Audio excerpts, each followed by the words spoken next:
पहले क्या बड़े बताइए। मैं सतपाल सिंह, आप देख रहे हैं एमकेबी मन की भड़ास।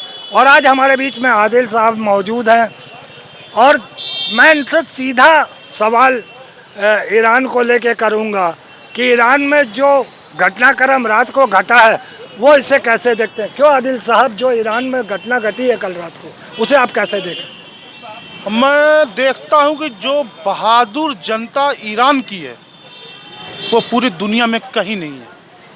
जब वेनेजुएला का ड्रग्स लेकर एक नशेड़ी विश्व गुरु का माई फ्रेंड डोनाल्ड ट्रंप जब कहता है कि आज रात आखिरी रात होगी ईरान की, तो ईरान की जनता बुज़दिली का पैमाना ना देकर किसी बंकर में छिपने का काम नहीं किया, वो सड़कों पे खड़ा हो गया। वहाँ की जनता का हौसला और हिम्मत देखकर ट्रंप मियाऊ मियाऊ करने लगे। ट्रंप को देखा कैसे कैसे बयान देता है वेनेजुएला वाला ड्रग्स लेकर। अरे वो तो बहुत आपत्तिजनक गाली गलौज तक उतरा है, मैं उस पर नहीं जाना चाहता।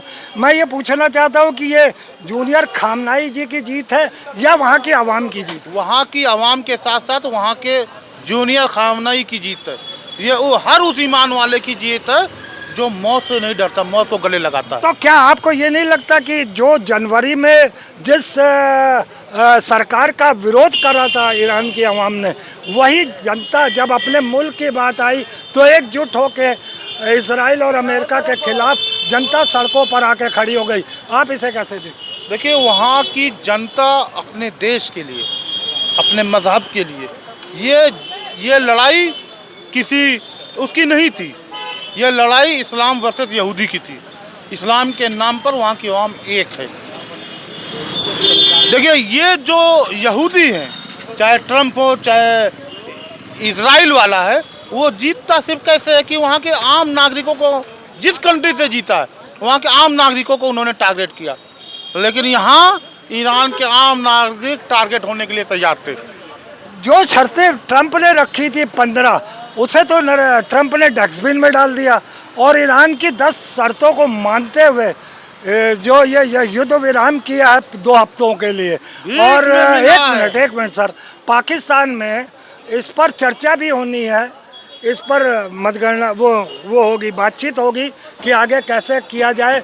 और ये क्या आपको लगता है कि ये जो समय 2 हफ्ते का दिया, ये और युद्ध विराम का समय और बढ़ सकता है? देखो, ये तो ईरान डिसाइड करेगा।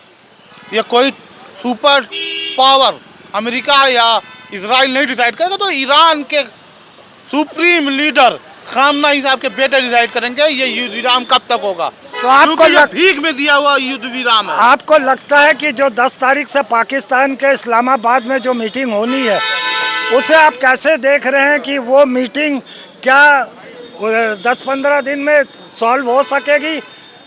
क्या पूरी तरीके से युद्ध विराम ही नहीं, पूरी तरीके से युद्ध को समाप्त कर दिया जाएगा, या युद्ध के बारे में आप क्या जानते? देखिए, मैं तो ये चाहता हूँ इजराइल धरती से दुनिया के नक्शे से ख़त्म हो जाए। तो वो लेकिन मुझे अफसोस इस बात की है कि ये अगुवाई अगर पाकिस्तान कर रहा है तो हमें अपने देश के प्रधानमंत्री पर शर्म आती है, जिसे हमारा देश का प्रधानमंत्री अपना बाप बनाया था, उसने उसके आगे नहीं सुनी। ये नेतृत्व तो भारत को करना चाहिए था ना, कि भारत के बाप के ऊपर हमला हो रहा था। भारत नहीं, तो प्रधानमंत्री नरेंद्र मोदी के बाप के ऊपर हमला हो रहा था। उसने कहा ये हमारा फादरलैंड है।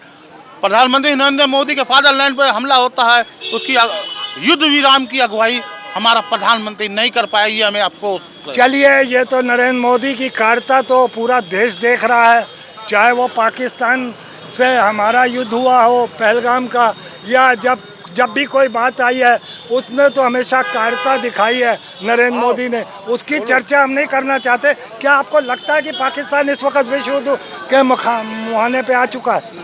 हमें भारत से मतलब है, हम भारतीय हैं, हम पाकिस्तान के बारे में कोई नहीं। जो हस्तक्षेप करके उसने युद्ध विराम कराया है, क्या उसे आप विश्व गुरु मानेंगे? नहीं, हम नहीं मानेंगे। हम तो अपने प्रधानमंत्री को विश्व गुरु मानते हैं। वो कहाँ से विश्व गुरु आपको लग रहा है? हमको मानना पड़ेगा। किस एंगल से? ये हमारे ऊपर जबरदस्ती थोपा जा रहा है कि हमारा प्रधानमंत्री विश्व गुरु है।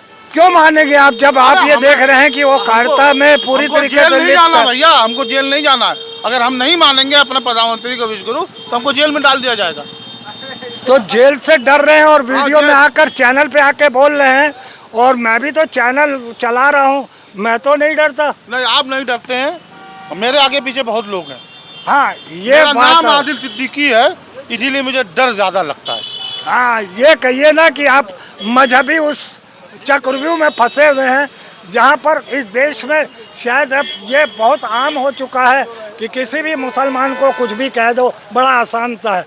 तो ये थे हमारे साथ आदिल जी, जिन्होंने बताया ईरान और इजराइल अमेरिका के बीच जो युद्ध विराम हुआ है, वो देखते हैं युद्ध विराम की शर्तों पर कहाँ तक आगे जो 15 दिन का युद्ध विराम हुआ है उस पर जो इस्लामाबाद पे चर्चा होनी है, उस पे क्या नतीजे निकलते हैं।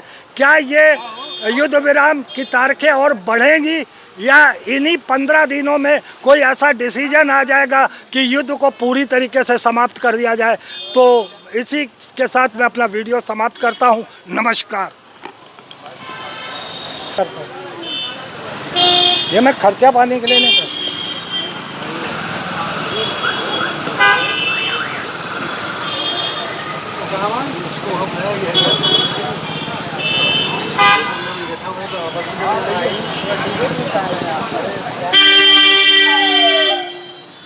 कहाँ मिली